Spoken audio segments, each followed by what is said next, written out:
നമസ്കാരം. ഇന്നത്തെ സുഭാഷിതം 1668 ദിവസം. സമർപ്പണം ശ്രീ PMN നമ്പൂതിരി. അവതരണം ഗീതാ K നമ്പൂതിരി, ആലക്കോട്ടില്ലം.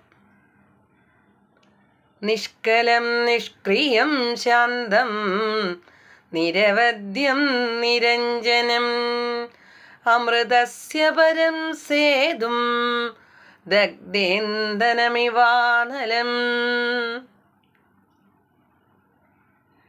അർത്ഥം: ഇല്ലാത്തവനും സത്വാദി ഗുണങ്ങളുടെ ക്ഷോഭമടങ്ങി ശാന്തനായിരിക്കുന്നവനും നിർദോഷനും നിർമ്മലനും അമൃതത്വത്തിലെത്തുന്നതിനുള്ള ദൃഢമായ പാലമായിരിക്കുന്നവനും വിറകു കത്തിത്തീർന്ന അഗ്നിയെപ്പോലെ ശാന്തനുമായ ആ ദേവനെ ഞാൻ ശരണം പ്രാപിക്കുന്നു.